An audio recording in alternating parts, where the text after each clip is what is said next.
noite, aqui estamos, como sempre acontece às segundas-feiras, com Henrique Medina Carreira e hoje voltamos a receber no nosso programa o Dr. Paulo Moraes e vamos discutir as questões relacionadas com a corrupção em Portugal. Muito boa noite, Dr. Paulo Moraes. Boa noite, Dr. Medina Carreira. Antes de irmos ao nosso tema, Dr. Paulo Moraes, pedia-lhe um olhar sobre o Portugal de hoje à luz desta gravíssima situação política com as divergências na coligação e no rescaldo de manifestações que colocaram na rua cerca de 1 milhão de portugueses.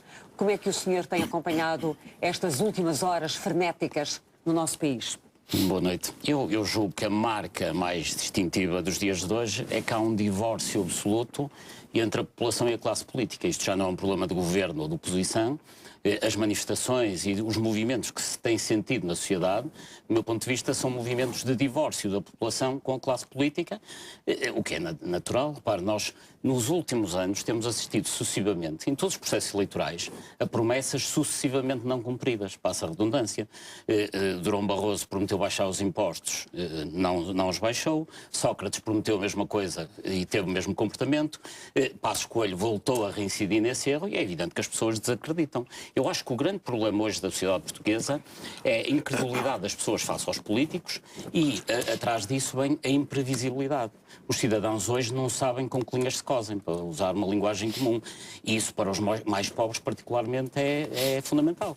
Quem tem poucos recursos, quem vive mal, tem que saber com que linhas se cose. E o que é facto é que na vida política hoje já nada surpreende porque é tudo imprevisível. Se amanhã aumentarem o IVA, nós não nos admirarmos, mas se os diminuírem também não nos admiramos. O pior que pode acontecer numa sociedade é a imprevisibilidade total por parte da política. É evidente que, à parte disso, há um sentimento generalizado que os sacrifícios são só para a maioria da população e que depois há uma classe que vive faustosamente como sempre, e desde logo aqueles que estão ligados ou à política ou à vida política propriamente dita, ou então ainda pior que são os grupos económicos que dominam a política. E, de certa forma, esta medida da TSU configura essa percepção, porque ela foi apresentada como sendo uma transferência de dinheiro dos trabalhadores para os empresários. Acabou por configurar um pouco essa percepção da desigualdade. Eu julgo que a medida da TSU foi, digamos, a gota d'água que fez transbordar um copo que já estava muito cheio. De facto, o Estado, através dos seus governos, tem andado a roubar dinheiro à população.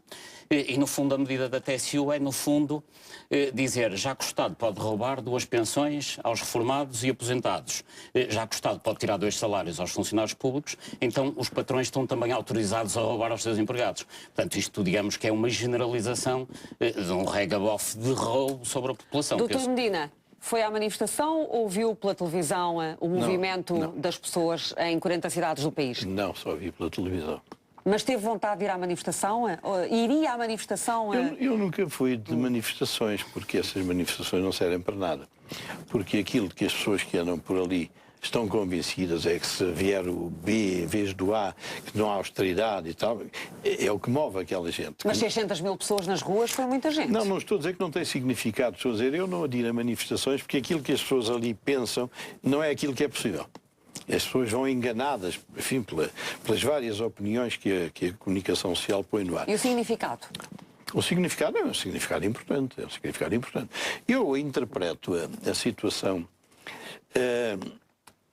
dizendo que nós chegamos ao máximo da austeridade com o máximo da imoralidade. E este é o grande problema.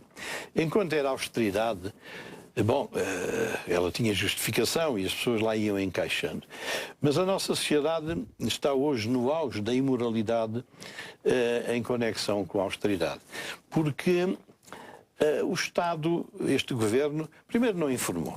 Várias vezes aqui ao longo dos meses o Primeiro-Ministro não tem jeito nenhum para informar e o Ministro das Finanças ainda tem menos, ninguém percebe daquilo que eles dizem, estão ali horas e horas a amassar e nunca ninguém percebe o que é que está em causa. Você acha que tudo aquilo foi comunicado de uma forma absolutamente incompreensível para a generalidade das pessoas? É o que eu digo. Às vezes até eu tinha que prestar uma super atenção para perceber, veja lá. E o senhor que foi Ministro das Finanças? Pois, está bem, enfim, faço alguma ideia dessas coisas. Portanto, não explicam nada que se perceba, nem se sente nenhum esforço para o fazer. Você ouve o Ministro das Finanças, esteve ali 3/4 de hora ou 50 minutos a dizer coisas e depois esteve a responder aos jornalistas. Quer dizer, a gente, a meio destas 2 horas ou desta hora e meia, passa pelo sono e larga aquilo pelo caminho. Doutor Medina. Desculpe só acabar. Sim. Esta omissão do esclarecimento, tarde ou cedo, seria fatal para o governo. Porque quando um governo aceita que se diga, bom, a austeridade é uma grande injustiça, mas nós temos que a aplicar. Há ali logo uns parceiros ao lado, PS, do Bloco de Esquerda, enfim, essa gente que anda por aí, a dizer, não, isto é um neoliberal, isto é o neoliberalismo, isto é ideologia. Mas isto não tem nada de ideologia, não há dinheiro, isto não tem nada de ideologia. Se tivesse um comunista, um bloquista, um PS, a austeridade tinha que se fazer. Mas podia não ser esta, podia ser outra. Não, o problema não é esse, o problema é que se foi para a austeridade sem esgotar o tratamento da despesa pública. Este é que é o grande problema, porque a despesa pública nunca foi esticada.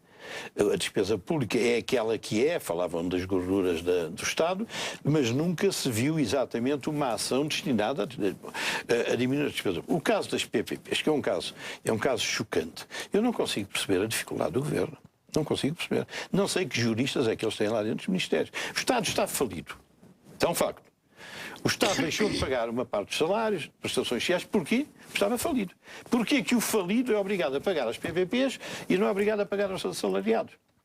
Paulo Portas pediu ontem ao Governo, enfim, o verbo não é pedir, mas esteve implícito naquilo que ele disse na comunicação que fez cerca de meio-dia, que era necessário esgotar ao máximo todas as possibilidades de cortes na despesa até ao último cêntimo e falou nas PPPs. Exatamente. Bom, mas o embaraço, eu não ouvi ninguém usar este argumento. Os juristas morreram em Portugal, não sei o que é que aconteceu. Uma entidade falida não tem que cumprir as obrigações que tinha. Mas há umas cláusulas secretas. Não interessa. O falido não cumpre aquilo a que estava obrigado. E isso vê-se com os assalariados, com os pensionistas. O Estado não lhes paga aquilo que devia pagar, está falido. Então, isto não, as PPPs não têm que estar isentas disto. É uma imoralidade. E este é o problema, porque o Governo, sempre que teve que avançar numa despesa, sempre que apareceu um parceiro, um amigalhaço pelo caminho, parou. Câmaras, municípios. Fazia parte do papel lá do acordo com esses estrangeiros que iam andar. Não, protestaram 2 ou 3 sujeitos dos municípios, parou. Freguesias, enfim, como são fraquitos, vão morrer 500 ou 1000 freguesias. As rendas excessivas, fingiram que tínhamos mexido nas rendas excessivas. Porquê? Bom, porque apareceram interesses que o bloquearam. Quer dizer, o Governo não foi capaz de ter uma autoridade que o moralizasse aos olhos da sociedade portuguesa. Portanto, nós chegámos ao ponto em que a austeridade máxima colide com a imoralidade máxima. Agora? E agora é o nosso tema. O nosso tema é um dos casos da imoralidade. A corrupção hoje é como há 1 ano, como há 2 anos, como há 3 anos e como daqui a 3. Está a baixar ou está a aumentar? Dr. Paulo Moraes, desde a última vez que cá esteve connosco, que dados tem que lhe permitam dizer como é que estamos? Deixe-me só para facilitar a vida ao professor Paulo Moraes, não é que é um elemento decisivo, que surgiu há dias. A Procuradora-Geral Adjunta diz que não há políticos corruptos. Isto é um embaraço para o professor Paulo Moraes. Como é que o Dr. Paulo Moraes comenta, desde já, estas considerações feitas pela doutora Cândida Almeida? Eu penso que a corrupção em Portugal nem carece de demonstração. Nós temos casos que nos dão, se fizermos uma análise casuística, bastará ir aos casos dos submarinos, em que há pessoas condenadas, julgadas, presas na Alemanha. Um ex-ministro da Defesa na Grécia está também preso e, portanto, há provas de que houve corrupção, de que houve corruptores e corrompidos na política em Portugal. Claro. Agora, o que é verdadeiramente estranho e imperceptível, do meu ponto de vista, é que os corruptores alemães estão presos, mas os corrompidos em Portugal nem sequer estão identificados. Não, estão promovidos. E o problema, e portanto isto é corrupção na política portuguesa ao mais alto nível, no Ministério da Defesa, porque é evidente que não foi o porteiro do Ministério da Defesa que decidiu comprar 2 submarinos. Portanto, foi alguém com responsabilidade. Em qual Ministério da Defesa? Com que ministro? E essa é a minha maior perplexidade. Como é que, havendo todas estas dúvidas, todas essas suspeições de corrupção, os principais atores e compradores, ou seja, o Primeiro-Ministro Guterres e o seu Ministro Rui Pena, e o Primeiro-Ministro Barroso e o seu Ministro da Defesa, Paulo Portas, como é que eles deixam continuar esta suspeição e eles próprios não fazem os possíveis para que isto seja imediatamente esclarecido. Mas que o Porque Ministério Público, Dr. Paulo Moraes, diz que não há indícios contra ninguém. Não, mas eles deviam ser os primeiros interessados, porque a partir do momento em que os tribunais alemães, em que devemos confiar, nos dizem que houve corrompidos em Portugal, e a partir do momento em que eles não são identificados, são os principais responsáveis, é eles que devem ser sacadas as responsabilidades. Mas não acha que deve ser a Justiça e a Procuradoria-Geral da República a desencadear processos de investigação, chamar as pessoas, ouvi-las, interrogá-las? É evidente que sim, mas deve haver da parte da política, e nomeadamente destes atores que estivemos aqui a falar, que têm, aliás, cargos de relevo no panorama internacional e que, ao estarem chamuscados por um caso de corrupção, deixam mal a posição do próprio país, deviam ser esses os primeiros a exigir o funcionamento da justiça. Porque nesta matéria, como noutras, eu não tenho dúvidas. Quer dizer, em Portugal há claramente corrupção. O que não há é justiça, que é outra questão. Era isso que eu lhe estava a perguntar. O que não há, claramente, é justiça. E podia dar aqui imensos exemplos, porque não há justiça porque não se acusa, ou porque não há justiça porque mesmo quando alguém é condenado ou acusado e há provas, como foi o caso de Isaltino Moraes, os tribunais não têm capacidade de mandar prender a criatura, ou porque depois há um conjunto de casos que vão sendo arquivados inexplicavelmente. E, enfim, eu podia dar aqui inúmeros exemplos, alguns dos quais eu próprio apresentei no Ministério Público, alguns não poderei falar, mas dou apenas só um pequeno exemplo. Entre muitos outros, entre 20 e tal, mas este posso falar dele até porque já está arquivado. Quando se construiu o Metro de Porto, a primeira fase, a Sociedade Metro de Porto decide adquirir um terreno para fazer a estação de Salgueiros e compra o campo de Salgueiros, que era o campo do Clube de Futebol. Pois, na altura, em reunião da administração da Sociedade Metro S.A., aqueles senhores à volta de uma mesa decidem comprar um terreno que tinha com avaliação, um documento de suporte de avaliação, 5 milhões de euros, decidem comprá-lo por 8 milhões 750 mil euros.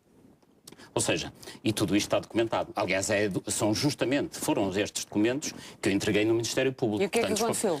Aconteceu que ao fim de 3, 4 anos, não sei agora precisar, o processo foi arquivado. Porquê? Porque o Ministério Público entendeu que não sabia onde estava o dinheiro, portanto não teve capacidade de lidar com este problema. E que senhores foram esses? Foram os membros do Conselho de Administração daquela sociedade. Naturalmente, uns terão votado a favor, outros contra. E eu sobre isso não posso aqui falar, mas bastará consultar as atas. Houve uma reunião do Conselho de Administração do Metro de Porto em que... Isso foi em que ano? Portanto, isto terá sido em 2004, salvo erro. Agora, como é que isto aconteceu? Quem é que era o presidente da Sociedade Metro de Porto nessa altura, a viva memória? Valentim Loureiro, na altura. Então o senhor está a acusar Valentim Loureiro? Não, estou a acusar todo aquele Conselho e, portanto, eu não tenho que fazer acusações sobre o plano jurídico, mas todo aquele Conselho de Administração que decide comprar por 8 milhões 750 mil euros um terreno que não vale nem 5 milhões, é evidente que, no mínimo, estão num crime de prevaricação que tem um quadro jurídico próprio. Mas, enfim, isto é análise casuística. Agora, vamos a uma análise mais sistemática do problema. A corrupção existe ou não existe em Portugal? Há duas perspectivas para analisar este problema em termos sociológicos. Uma é a opinião pública portuguesa. A opinião pública portuguesa, há um barómetro publicado bienalmente pela Transparência Internacional e os últimos dados dizem que 83% dos portugueses acham que nos 3 últimos anos, portanto 2008 a 2011, a corrupção cresceu enormemente. 83% dos portugueses. Mas poder-se-á dizer, bom, mas isto é a opinião pública portuguesa. Mas há um dado muito mais importante do meu ponto de vista, que é o Índice de Percepção da Corrupção Internacional, que já não tem nada a ver com a opinião pública portuguesa, mas que é um índice, é um indicador anual da Transparência Internacional, que avalia os vários países em termos de corrupção. Portanto, não interessa aqui os pormenores técnicos, naturalmente, mas o indicador é um indicador composto que resulta de análises do Fórum Económico Mundial, de fundações, de think tanks internacionais, e esses sábios internacionais, a conclusões a que chegam sobre Portugal. Atribuem-lhe uma nota e depois faz-se um ranking. Pois nós, em 2000, ocupávamos o 23º lugar. 23º lugar. Em 2010 e 2011, o 32º. Ou seja, na última década, Portugal desceu cerca de 10 lugares em termos da sua posição relativa em corrupção em termos mundiais. Deixa-me ouvir o Dr. Medina sobre isto que só para concluir, dê-me só um segundo. Dizer. Quem é que está atrás de nós na Europa? Apenas os italianos com as tradições de máfia que conhecemos e os gregos, que enfim, nem vale a pena falar. Pelas razões que também presumimos. Dr. Medina, um comentário a estes dados e a estas afirmações do Dr. Paulo Moraes. Não, aqui o dado e o comentário é simplesmente este. Nós mantemos uma máquina de investigação e de julgamento que não serve para coisa nenhuma. Porque hoje qualquer pessoa que tenha a tentação de ser corrompida ou de se deixar corromper tem 99% de probabilidades de não ser apanhado. Porque os processos ficam aí a parasitar em sítios que nós não sabemos. Não percebo porque que não há periodicamente a publicação do estado dos processos. Porque há processos que nós conhecemos agora, esse Freeport, não sei o que, esteve 4 anos parado, não sei onde. Quer dizer, publicava-se, não se tinha que dizer em que estado estava. A investigação. Pronto, num semestre, noutro semestre, não sei porque é que a lei não obriga a isto. Porque a público passaria a ter uma noção muito mais segura e muito mais crítica do que está a acontecer. Depois, como não se criminaliza o enriquecimento ilícito, um corrupto faz uma vida excelente, porque enquanto está a ser averiguado ou não averiguado, ele está a gozar os benefícios de ter sido corrompido. E depois dali, como também não se pode perguntar onde é que você foi buscar o dinheiro, ele vive uma vida descansada. Quer dizer, em Portugal, ser corrupto, se a pessoa tiver capacidade para tanto, é realmente o melhor estatuto que se pode ter. Pessoas que, enfim, viveriam com alguma modéstia, passam a viver, nós sabemos de alguns, porque infelizmente ou felizmente isto é uma cidade pequena, nós sabemos dos que chegaram aqui a Lisboa, que vieram de vários sítios do país, com uma mala de cartão, como eu costumo dizer, e são multimilionários hoje. Exibem e sabe-se como é que vivem, não sabe só como é que chegaram àquele teor de vida. E o Estado, e a mim aflige muito isto, porque nós, num tempo de sociedade em empobrecimento acelerado, a moralização da sociedade é um imperativo. E eu fico surpreendido, o Presidente da República não lhe ouço nada. Ao chefe do governo não ouço coisíssima nenhuma. Quer dizer, está tudo impávido e sereno, ver a imoralidade agraçar por toda a parte, são verdadeiros saques sobre a sociedade portuguesa e não acontece nada a ninguém.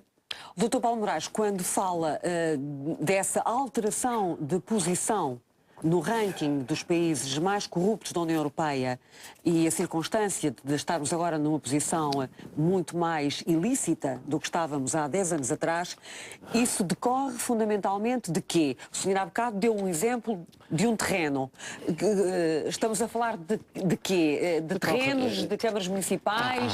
O que é que justifica esta alteração de posições? Eu julgo que há duas áreas, fundamentalmente. Uma tem a ver com as câmaras municipais e com os negócios no urbanismo que levaram uma bolha imobiliária gigantesca que existe neste momento em Portugal e que decorre com os negócios do urbanismo. Mas isso já foi há muitos anos, porque nos últimos anos as câmaras municipais não têm construído coisa nenhuma. Pois, mas o problema é que a bolha imobiliária construiu-se da seguinte forma. Ao longo dos últimos 25 anos, os crimes urbanísticos são sempre, digamos, 90 e tal % de dois tipos. O licenciamento de obras que não cumpram os instrumentos de planeamento, o que acontece muitas vezes, ou então, o que é mais grave, alterações ao planeamento em função de favorecer determinados favores, normalmente a quem domina a estrutura partidária. Então, o que é que aconteceu nos últimos 20 anos? Sistematicamente, promotores imobiliários com influência política compraram terrenos agrícolas e conseguiram, através de despachos das câmaras, valorizá-los na ordem de 10, 11 vezes. Estamos a falar de margens de rentabilidade da ordem dos 900 mil %. Portanto, compram um terreno agrícola por 100, que passa a valer 1000 no momento em que a urbanizavam. E depois o que é grave, e isso responde à sua questão, é que quando os promotores imobiliários promovem a construção, vendem casas que ficam muito mais caras do que deveriam efetivamente ficar. E, de facto, as casas em Portugal têm custado, agora já não, mas têm custado nas últimas décadas, 30%, 40% acima do seu real valor. Portanto, isso é quando constroem casas. O senhor situa esse processo em que momento da nossa vida pública? Há 10 anos? Sim. Isto vem de há 25 anos até há 3, 4 anos atrás. Sim. Mas atenção, que mesmo no momento em que não se constrói, as margens para os promotores mantêm-se. Porquê? Porque muitos desses terrenos são valorizados na medida em que os promotores sabiam, conluiados naturalmente com o poder central, habitualmente, que ali ia haver um investimento público. Então há muito terreno que foi hipervalorizado, não para se construir lá uma casa, mas para que o preço de expropriação já não fosse o preço do terreno agrícola, mas o preço do terreno urbano. Ou seja, muita gente, pouca gente aliás, mas muito mais gente, melhor dito, andou a comprar terrenos e a valorizá-los nas câmaras para que depois o Estado viesse e os expropriasse. Há secutes em que metade do preço da secute é o preço dos terrenos que tinham sido artificialmente inflacionados. Mas atenção que ainda há pior, muito pior, que é quando o terreno é comprado agrícola, é valorizado, e aqui há um funcionamento de tríade de facto e de máfia entre promotor imobiliário, presidente da Câmara ou autarca e banqueiro, e o que aconteceu em muitos casos é que o terreno era comprado, terreno rural, era transformado em terreno urbanizável, fazia-se ali um projeto que nunca se vinha a construir e esse ao banco pedir um empréstimo que valia 40 ou 50 vezes mais o preço inicial do terreno. E o que aconteceu? O que é que ficou lá como garantia? O preço inicial do terreno. Isto no BPN foi uma prática reiterada, mas não só no BPN, também noutra banca. Então o que acontece é que nós hoje temos uma bolha imobiliária escondida em alguns bancos, o BPN é o exemplo maior disso, de facto, em que terrenos agrícolas, onde estão apenas umas couves, financiaram projetos imobiliários gigantescos. E o que é grave é que, por causa de todo este tráfico de solos, hoje, em 2012, andam o Estado português a pedir, dentro dos 78 mil milhões que vem da Troika, 12 mil milhões são para recapitalizar a banca, para tapar uma bolha imobiliária que foi construída assim, com a conivência de banqueiros, autarcas e promotores imobiliários. Doutor Medina, como é que não se faz nada, nem se fez, nem se viu isto? E eu suponho que a impunidade, quase assegurada impunidade, eu não sei quem é que pudesse cair nesta rede e que fosse investigado capazmente. Então, qualquer político, qualquer pessoa assim com um nome mais graúdo na sociedade, passa por estas malhas todas. Eu pergunto, isto não é a certeza de que nada acontecerá? Depois de sair, porque o enriquecimento ilícito não existe. Antes de sair, porque isto anda para ali, pela PGR, Escola Politécnica, não sei bem para onde é que aquilo anda, sem ninguém dar pelo estado em que o próprio processo está. Quer dizer, as pessoas que infelizmente são em muitas circunstâncias, através da comunicação social, bastante visadas, quer dizer, é a única punição e porventura injustamente para muita gente. Não há nada mais. Paga o justo pelo pecador, muitas vezes. Em alguns casos, admito que sim. Noutros casos, com certeza que não. Mas, quer dizer, é a única hipótese de se sofrer uma punição, é a punição da opinião pública. Porque a punição da justiça, a punição legal, não funciona, nem funcionará. Todos os casos, quando aí aparecem, vocês noticiam essas coisas, eu digo, mãe, é mais um para ficar por ali pela Escola Politécnica e arrastar-se. Quando o doutor Medina Carreira fala na Escola Politécnica, para quem não vive em Lisboa, está a referir-se à Procuradoria-Geral da República. Eu nem sei se o papel está lá. Não sei se o papel está lá ou está na Alexandre Herculano. Mas, pronto, para mim é a sede, é ali a cabeça que dirige estas coisas. E pronto, aquilo que nós vemos e aquilo que nós sentimos, parece que aquela gente não sente nem vê. O doutor Paulo Moraes ficou surpreendido pelo facto do processo Freeport não ter dado em nada? Surpreendido? Não. Estou a perguntar. O professor Paulo Moreira não é distraído. Infelizmente, nada me surpreende, mas há algo que me surpreende, que é um certo silêncio aterrador na própria opinião pública. E se posso voltar à questão das PPPs, sim, as questões das parcerias público-privadas são claramente um caso de corrupção. E passo a explicar. A primeira de todas, na altura nem se chamava parceria público-privada, chamava-se Project Finance, é Ponte Vasco da Gama. Era mais fino. Isto que eu vou dizer agora é algo que li em relatórios do Tribunal de Contas, portanto não é informação secreta, bem em relatórios do Tribunal de Contas. Pois, a Ponte Vasco da Gama começa como sendo um grande embuste, porque à época, se recordarão, vendeu-se aquilo à opinião pública como sendo algo que tinha que se construir, o Estado não tinha dinheiro, então os privados vinham ajudar a construir a Ponte Vasco da Gama. Pois os privados, à época, dos 900 milhões de euros que custava a ponte, na época, entraram com pouco mais de 20%. Quantos? 20%, 23%, 24%. Tudo o resto foram dinheiros públicos ou garantidos pelo Estado português. Ou seja, fez-se a Ponte Vasco da Gama com, dito de outra maneira, os empresários que investiram na Ponte Vasco da Gama conseguiram com 20 e tal por cento do valor da Ponte Vasco da Gama o seguinte: ficar com as receitas da Ponte Vasco da Gama, com as receitas da Ponte 25 de Abril e, além disso, terem o monopólio das travessias rodoviárias do Tejo por toda uma geração. Porque, neste momento, se alguém quiser fazer ali uma ponte, terá que pagar royalties a esse grupo. Bom, mas isto foi o começo, catastrófico. Mas depois já houve 9 acordos de reequilíbrio financeiro, em que, invariavelmente, desde o início da construção da ponte, os acordos de reequilíbrio financeiro são transposições de recursos do Estado para os privados. Há um ano em que acontece esta coisa mirambulante, que é, há um aumento da taxa de referência do Banco Europeu de Investimentos e o Estado português dá à luz à ponte 42 milhões de euros. Passados uns meses, a taxa de referência desceu e, para quem foi o benefício, também para a luz à ponte. Agora, isto está nos relatórios do Tribunal de Contas sobre a matéria. O Tribunal de Contas tem representantes do Ministério Público na sua Constituição e o que acontece nada. E depois o que é mais estranho é que a sociedade não se interroga por que motivo os ministros das obras públicas dos sucessivos governos trabalham todos hoje em parcerias público-privadas.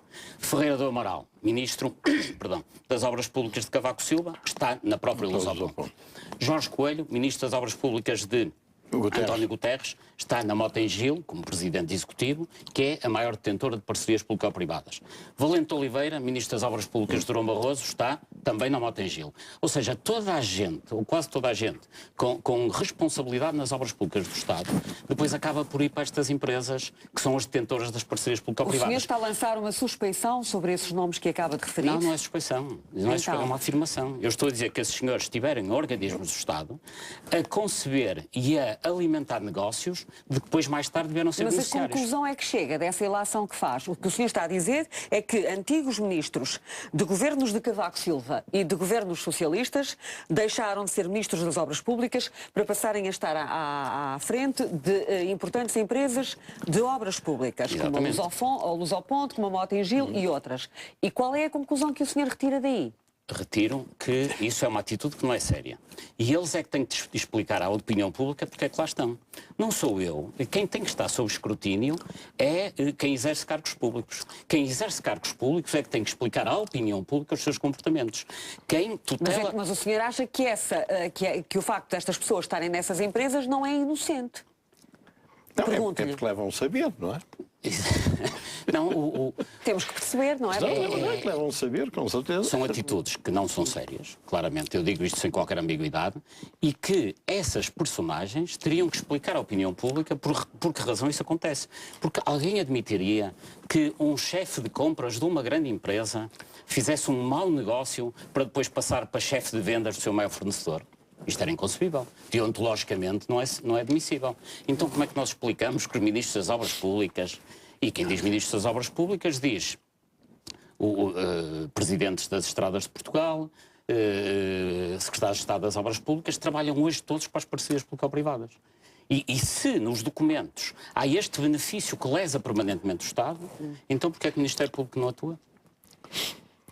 E não é só isso. Mas que provas é que temos, Dr. Paulo Moraes, de que a circunstância destas pessoas estarem à frente destas empresas faz supor que existe a matéria criminal? Bom, a gente não pode dizer que são estranhas coincidências. Não estou lá eu, não está o Paulo Moraes, não está lá você. Bom, estão pessoas que andavam no circuito destas negociatas que estão lá.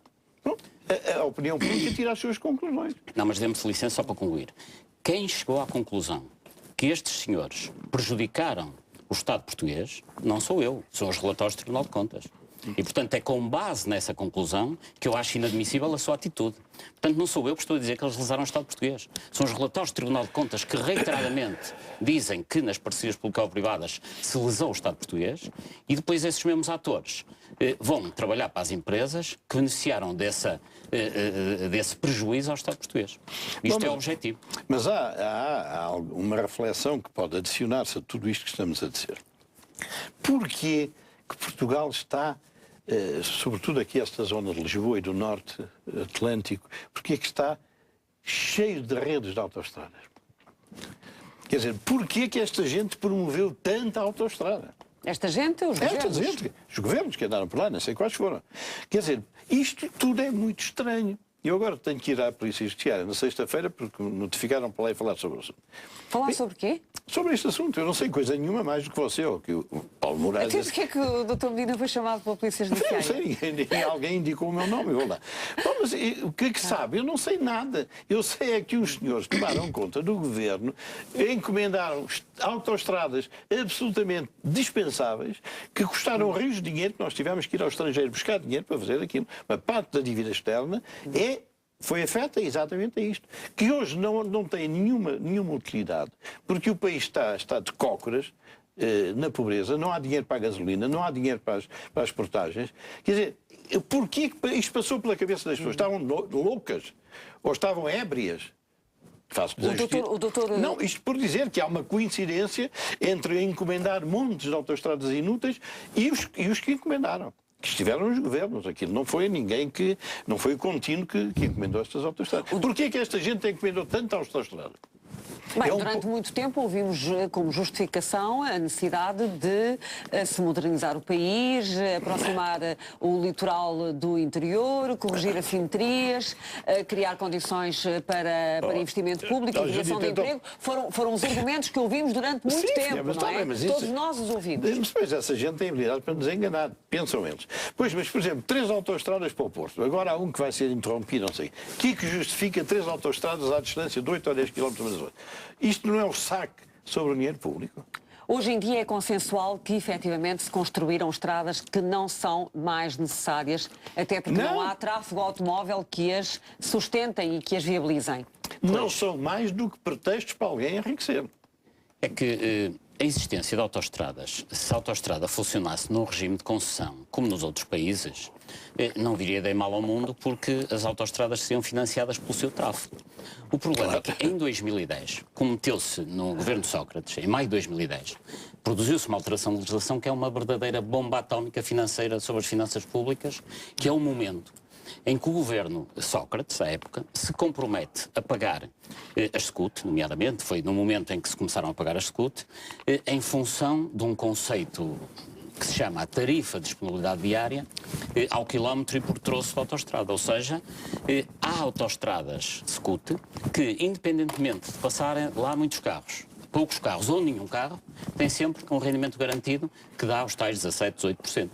E, portanto, no momento em que o Governo promove essa legislação que passou também na Assembleia da República e isso permite garantir aos concessionários rentabilidades garantidas, haja ou não haja tráfego, é evidente que o negócio a partir daí é excelente para as concessionárias. E mais, no momento em que se publicou essa legislação, o Governo então fez até algo estranho, que foi nem sequer publicou os anexos com os preços, que é uma ilegalidade. Portanto, na legislação de maio de 2010, faz-se referência a anexos que depois só aparecem em junho ou julho e que devem ter estado a ser cozinhados. E a minha pergunta é, então, como é que não há aqui uma intervenção das diversas autoridades? Aliás, quando o Presidente do Tribunal de Contas dizia que havia uns documentos secretos que não apareceram e que foi enganado, eu acho que a conclusão teria que ser outra. Se o Tribunal de Contas foi enganado e há documentos que não foram ao crivo do Tribunal de Contas, então os contratos são nulos e não há nada a pagar. Eu acho que essa é que é a ponta pela qual um governo sério deve começar a renegociação e porquê que com os o senhor concessionários. acha que o Tribunal de Contas não foi suficientemente claro, não agiu, não confrontou o poder político da época? Pois, não compreendo. Não vejo qualquer justificação para isso ter acontecido. Porque ou os documentos passaram no crivo do Tribunal de Contas e foram visados, e aí o Tribunal de Contas tem tanta responsabilidade nesta matéria como quem quis fazer estes verdadeiros roubos de estrada, é o nome para isto, ou então os documentos não passaram por lá e sendo nulos, os contratos são nulos e não têm que ser pagos.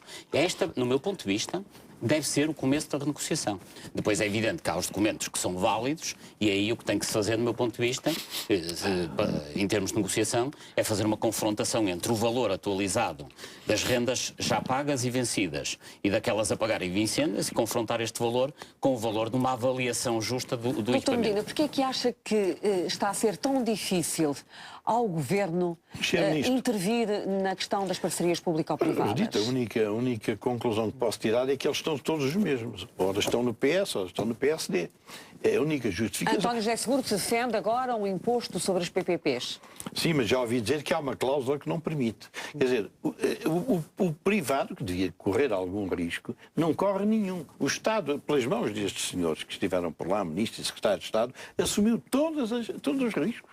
Quer dizer, tudo isto é tão estranho que eu não concebo que não haja um órgão de poder que mande investigar isto e que mande buscar os papéis secretos.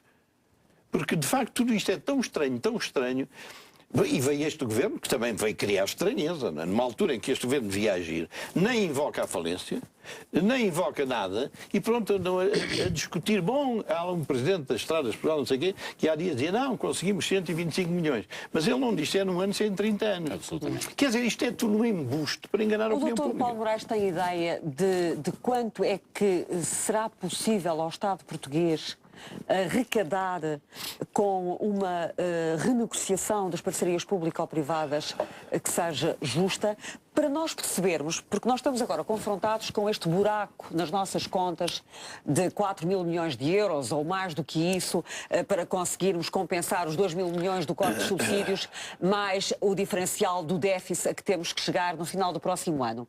Uma renegociação justa das parcerias público-privadas poderia render quanto aos cofres do Estado? Essa conta existe? Não. Essa conta não existe porque os dados também não existem. Mas de qualquer das formas... Nem ninguém quer isso. Não, mas há dois caminhos possíveis para o Estado português, haja vontade. Do governo, naturalmente. O primeiro é nacionalização pura e simples, de algumas delas. É evidente que é nacionalização pagando o valor justo, e no momento em que se começa a pagar o valor justo, as rendas passam seguramente, pelo menos para metade, porque não vão garantir rentabilidades de 17%, e sim rentabilidades, quando muito, 8, 9%. Mas o Estado agora não tem dinheiro para nacionalizar coisa nenhuma. Não, se fizer a nacionalização... É pagar com títulos do Tesouro. Não, mas se fizer uma nacionalização, passa a pagar rendas menores do que as que está a pagar neste momento. Porque o Estado também não tem dinheiro para pagar as rendas que está a pagar atualmente. No decurso deste exercício, 2012, o Estado está a pagar muitos milhares de milhões, alguns milhares de milhões, nas parcerias público-privadas. Portanto, passaria a pagar, no novo sistema de rendas, metade. Esta era a melhor solução do seu ponto de vista económico. Do seu ponto de vista financeiro, há uma solução ainda melhor, que é renegociar de facto com os privados o alargamento dos prazos, que é o Estado português deixa de pagar, só que o prazo da concessão, em vez de ser 40 anos, passa a ser de 60 anos. Enfim, isto agora já são questões técnicas. É, no fundo, passar a concessão das autoestradas para um regime de concessão, como acontece, por exemplo, com as minas, que é, no fundo, o que isto é. Isto são verdadeiras minas de ouro para os detentores das concessionárias. É, no fundo, mudar o modelo. Agora, em qualquer dos casos, era fundamental, a bem da seriedade do regime, que os pagamentos fossem suspensos de imediato. Isso não interfere com os interesses também dos bancos? Absolutamente, claro que sim. E não é isso que pode também estar aqui emperrado?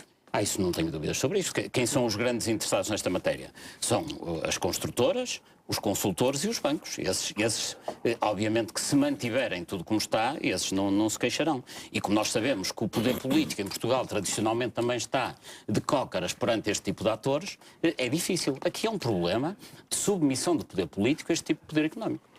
Pois é, e é por isso que eu não advogo nada esta estratégia. Isto não é para ter conversas, é para dizer, estamos falidos, a gente vai cortar-lhes 30%. Vamos para o tribunal, vão para o tribunal. Porque não há moralidade, nenhum governo adquire prestígio e autoridade para governar se for às prestações e for aos salários e não for a esta gente. É que o governo não foi negociar com os assalariados. Mandou cortar, não foi? Subsídio aqui, subsídio. Não negociou com ninguém. Nem com sindicatos, nem com coisa nenhuma. Cortou. E aqui é a mesma dose. Estamos falidos. Este é um princípio de direito que é o único que pode levar a alguma resolução disto. Tudo isto que o professor Paulo Moraes diz, depois metem-se os advogados aqui, os consultores da colar, mais uns que estão no governo, se calhar também estão a tratar da vida, e nunca mais isto Doutor Medina, andamos a ser enganados sempre. Isto cruza-se também com o financiamento partidário? Financiamento de campanhas eleitorais? O destino do dinheiro é-me indiferente. É-me indiferente. De ladrão, tanto faz levar para casa como levar para o sítio. Dr. Paulo Moraes, o senhor tem uma tese sobre a ligação direta entre obras públicas e financiamento partidário. É verdade. E é de facto quem financia os partidos tem capacidade de influência sobre os partidos e depois domina toda a vida política. Mas o facto é que hoje já é muito pior que isso. É que a política transformou-se numa mega central de negócios e nós já nem vivemos numa situação de promiscuidade, é numa situação de total identidade. Nós chegamos a uma comissão de inquérito sobre as parcerias público-privadas no Parlamento. Só que nessa comissão de inquérito estão inclusivamente pessoas ligadas ao setor imobiliário. E tivemos aqui o professor Avelino Jesus, fez parte de uma comissão e saiu porque não lhe dava os papéis. Portanto, neste momento já passamos essa fase. Já não são os detentores de poder económico que mandam nos políticos. De facto, na política já há uma promiscuidade de tal ordem que os atores das empresas e do Parlamento e do Governo já são todos os mesmos. É por isso que o nível de promiscuidade, e em particular no Parlamento, chegou de facto a uma dimensão que é inadmissível. Eu não percebo como é que a Presidente do Parlamento, o Presidente da República não intervém quando no Parlamento, eu não estou a dizer que os 230 deputados são todos corruptos ou têm todos conflito de interesses real, potencial. A não é. Não, longe disso. Mas em todo o Parlamento onde há dinheiro, há conflito de interesses. O que é que o senhor defende então? Quem está no Parlamento não podia ter qualquer tipo de atividade ao nível de, não, eu defendo, de consultoria, numa advocacia, situação normal, defendam um regime de incompatibilidades rigoroso, depois um período de nojo quando se sai da atividade pública para a atividade privada de algum tempo e, sobretudo, o que não pode acontecer é alguém andar a montar negócios nas suas funções públicas, como aconteceu com as parcerias público-privadas, e depois ir geri-los para a atividade privada. Isto não pode acontecer nunca. Na fase a que nós chegamos, com o nível de promiscuidade que nós temos, nomeadamente no Parlamento, eu acho que, neste momento, teríamos que ter uma situação de exclusividade absoluta. Enfim, quando isto limpasse um pouco, poder-se voltar a um regime mais favorável. Mas neste momento, nós, em todas as comissões parlamentares com alguma relevância económica, temos conflito real de interesses. O Dr. Medina tem uma péssima opinião sobre a classe política portuguesa. Não é sobre a classe política, é de alguns políticos. Há muita gente séria. Mas deixa-me só contar uma história por causa do destino do dinheiro. Que há uns 10, 12 anos, eu estava ali em Belém um sábado de manhã, em frente dos Pastéis de Belém, e aproximou-se um velho camarada meu do PS, estivemos ali a cavaquear, e a dada altura, imaginas quanto é que fica pelo caminho dos dinheiros ditos dados aos partidos? Não faço ideia nunca dei nesse negócio. 85%, disse-me ele. Esse sei eu quem foi que me disse. Passados que um ano, ou 6 meses... Não podemos saber quem foi? Não direi. Não vale a pena. Se acreditam no que eu estou a dizer, chega. Bom, passado tempo, falei com um do PSD, já, desse é que não me lembro, estivemos a conversar e eu disse, eu ouvi dizer que ficava muito dinheiro pelo caminho, e ele disse, não, ficou 85%, que era a tabela nessa altura, há 12 anos, do PS e do PSD, era 85% ficava pelo caminho. Bom, isto é uma falpera. Como é que Presidente da República, como é que chefe de governo, como é que presidentes de partidos olham para isto tudo e deixam passar.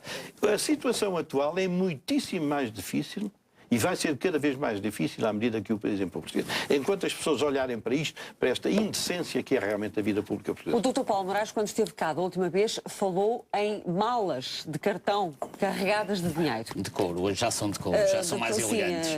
Eu agora estava a pensar naquela metáfora do Dr. Medina, quando fala quando sugere a Linda de Sousa. A Linda de Sousa, a cantora luso-francesa. Mas é que a evolução, em termos de financiamento, nos últimos 15 anos foi só essa. É que antigamente era em caixas de sapatos. Agora é malas de couro que já são bem mais elegantes. Caixas de sapatos? E de marca, o Louis Vuitton, não sei se é esse que faz mal. De facto, hoje, enfim, também já há estudos sobre essa matéria, não será, há quem fale de 80%, mas 40% seguramente ficam pelo percurso. E voltando àqueles exemplos que eu referi na área do urbanismo há pouco, é evidente que quem ganha com isto, ganham os partidos que nunca têm falta de dinheiro para atividade nenhuma. Ganham muito, naturalmente, os traficantes, os intermediários desta matéria, que ficam com 40%, 50%, 60%. É uma excelente margem. E os intermediários estão quem? São pessoas dos negócios que habitualmente aparecem nos partidos em tempo de eleições. São aquelas pessoas que normalmente estão nos partidos ligadas aos negócios. Alguns são deputados, outros não são. São aquelas pessoas que têm ou o poder na mão ou a mão no poder, uma das duas. Mas são pessoas com altas responsabilidades nos partidos ou são segundas e terceiras linhas? São normalmente segundas linhas, são quem anda a carregar a mala, são sempre as segundas linhas. Sim, mas andam mandados por primeiras linhas. Mas repare, quem são os grandes beneficiários? Os grandes beneficiários são, obviamente, quem financia. Há muitos casos, enfim, não vamos estar aqui a anunciá-los, porque seriam N. Mas quando se lê que há dias no jornal que em Valongo alguém compra um terreno por 6 milhões de euros e passado 10 minutos vende por 20 milhões, é evidente que o lucro que leva nessa transação de 10 minutos já dá para financiar, obviamente, muitas campanhas eleitorais. Claro. Mas ainda há negócios desses, doutor Paulo Moraes? Absolutamente, este negócio é recentíssimo, tem meses. Que negócio foi esse? Portanto, é um negócio que foi noticiado, aliás, e que foi entregue ao Ministério Público. Eu próprio que o fiz chegar lá, não sei se já terão aberto o envelope lá no Ministério Público. Mas consistia em quê?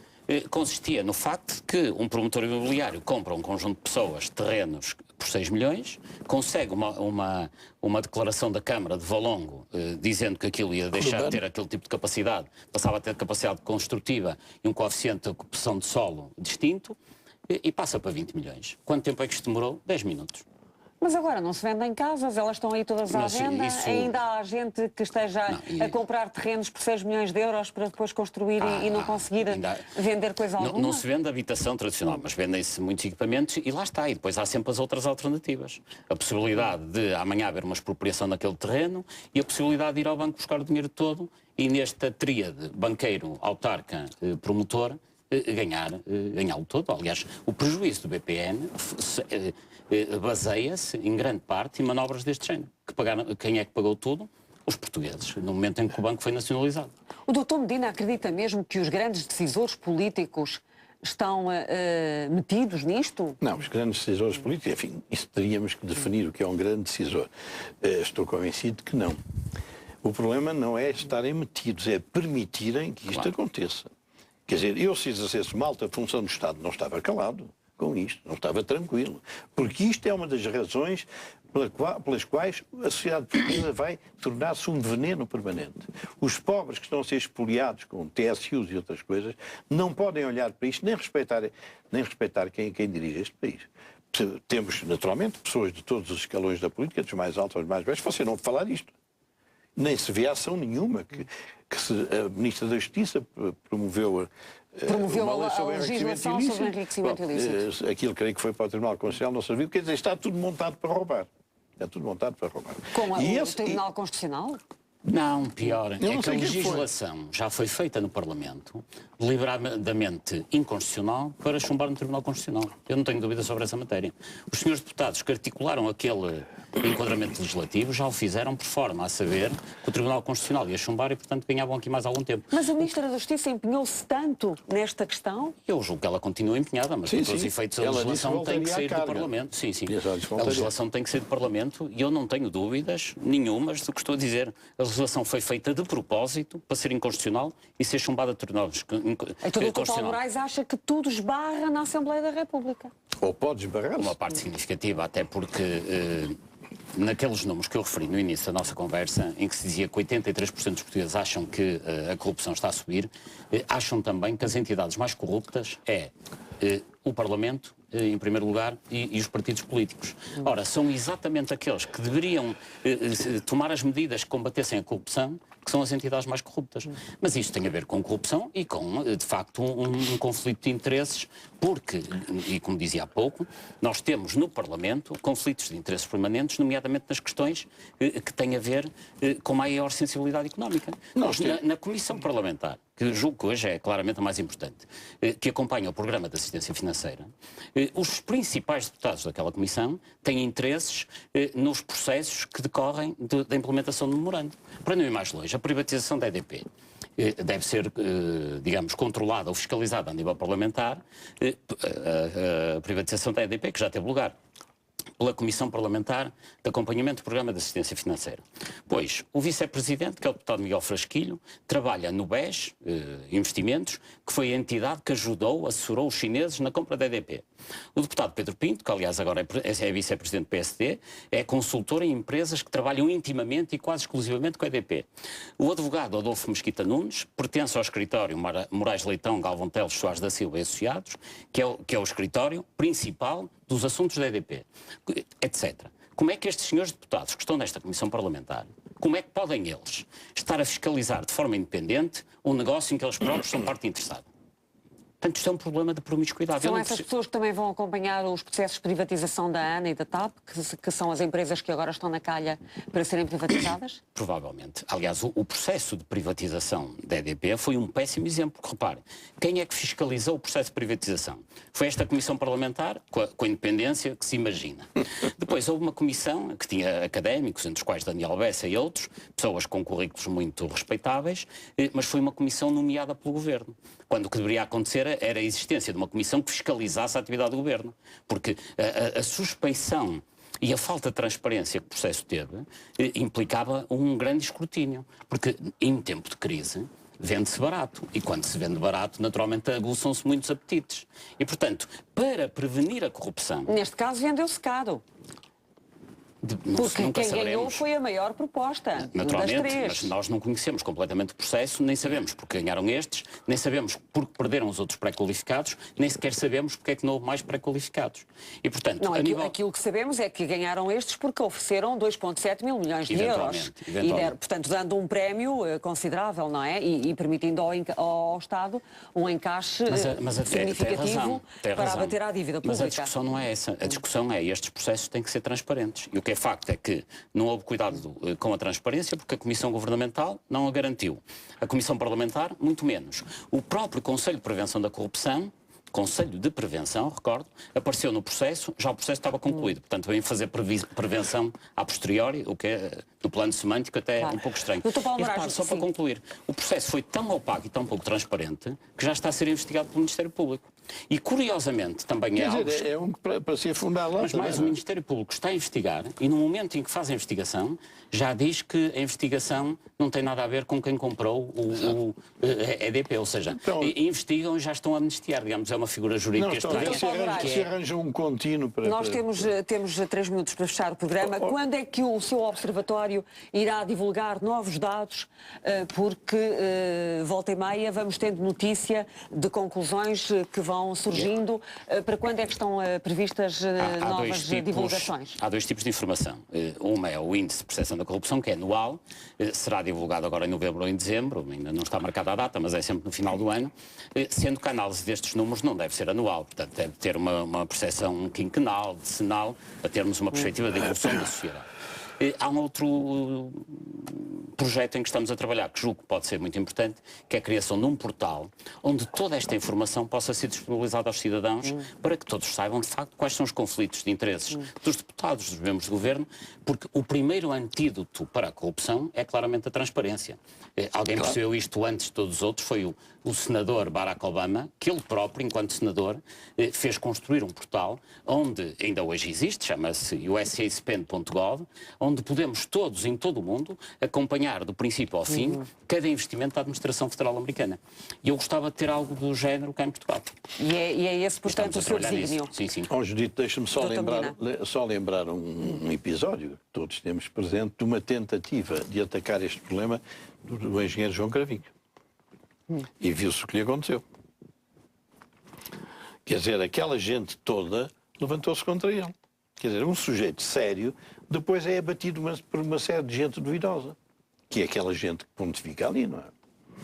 Não se pode dizer que alguém não tenha tentado. Aquela gente está a referir-se aos colegas dele no Com Parlamento? certeza, o PS levantou-se contra ele. Eu lembro-me até de uma sessão indecorosa de ataque ao João Cravinho, uma vergonha, dos PS, uma vergonha. Quer dizer, quando alguém sério se levanta e tenta pôr alguma coisa no chão, é logo destruído. Este problema é um problema mais fundo e mais longínquo, porque a democracia portuguesa não vai resistir a isto. Não sei o que é que virá. Não é possível que num regime em que a gatunagem funciona predominantemente, que a democracia sobreviva. E sobretudo num terreno de grande pobreza e com horizontes muito, muito difíceis. Dr. Medina, para terminar, e acha que o país pode sobreviver a uma crise política, a divergências profundas entre os 2 partidos da coligação? Para fecharmos. Bom, Judite, nas circunstâncias atuais desejo que funcione. O problema é outro. O problema é outro. É que sabe-se hoje que dentro do Conselho de Ministros os manifestantes têm um advogado, que é o Dr. Paulo Portas. E, portanto? E, portanto, quer dizer, dentro do Conselho de Ministros há oposição. Estes manifestantes todos que andaram a berrar aí há 3 ou 4 dias, sabe-se agora que o Dr. Portas é o seu advogado lá. Então como é que o Dr. Paulo Portas pode continuar a coabitar, segundo essa tese, com o Dr. Passos Coelho? Por isso é que eu, no lugar dele, tinha saído. No lugar de quem? De Paulo Portas? Sim, sim. Saído do governo? A atitude que ele tomou era para sair. Era para sair, não era para ficar.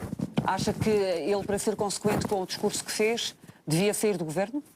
Hoje dito, se uma pessoa tem uma tese legítima, aliás, eu estou de acordo com o Paulo Portas, hein? Aquilo que se deveria fazer é aquilo que ele diz. Agora, eu não estou no governo. Dentro do governo nós temos que ter realmente dentro na língua e na bola. Portanto, a partir do momento em que ele tomou uma posição que é coincidente com todos os manifestantes que andam pela rua, bem, isto não é possível ter um governo com oposição dentro do governo. Não sei então, do seu ponto de vista, o governo está condenado.